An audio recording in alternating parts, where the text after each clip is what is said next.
Ladies and gentlemen, I'm here with the organizer, Young Sagg, who brought this great event together. And want to ask you first and foremost, along with my man Duke Givens, who does a great job here in the city of Long Beach. Want to ask you, Sagg, so what made you bring this event together? I know we're celebrating Juneteenth, but it's also Father's Day coming up. So what does that mean?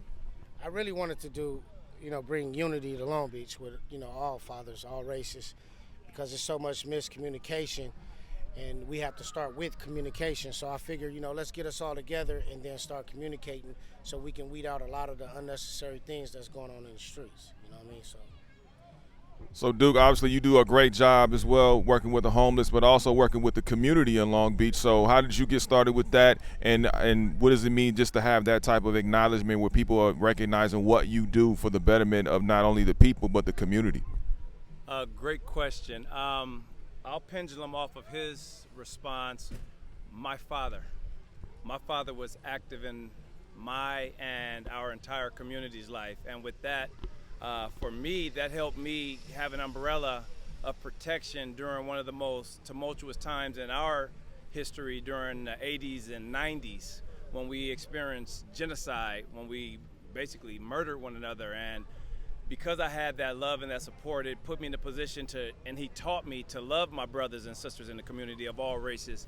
So with that, it's just translated into me just exemplifying that type of work into our community, where I started out as a photographer, and I created a calendar years ago about stopping gang violence. It will mature into a documentary and a lot of other different things. But with that said, now we're helping in our unhoused brothers and sisters. So it's just all inclusive. Like, we are our brothers and sisters keeper. So just these events like these are just little breadcrumbs, or just little footsteps to show that this is the direction. Before we walk, then we run, then we fly. Absolutely. So let me ask you this too, man. What are you looking for? I know it's not the first one. Obviously, this is the first. You've done this for a few years now. So what are you looking forward to doing? What is the ultimate goal to have this Father's Day walk, and what is it, and have the meaning of it with the community and the people that want to be a part of it? Communicate. I want us to be able to communicate and trust and bond and build together. You know what I'm saying? Because our children are our future, but they are images of us.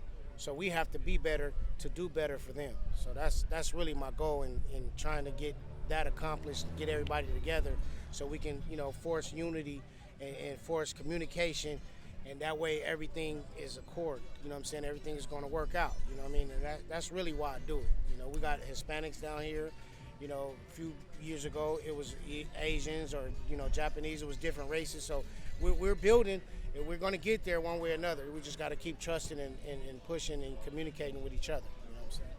Man, fantastic, man. Well, thank you so much for taking time out, man. I know it's a lot of work, a lot of effort, but it's all for the love of the community and it's for the city of Long Beach and surrounding communities, man. So thank you both. Greatly appreciate you both, and we'll definitely keep an eye out on the next events to come. You got it, brother. You're welcome. Thank you, man. And in closing, the greatest gift a man can give to his children is to be present. Yeah. So with that said, you fathers out there, you know the mission, the call, and the mission statement, and this right here, let's make it happen. Let's be present in their lives.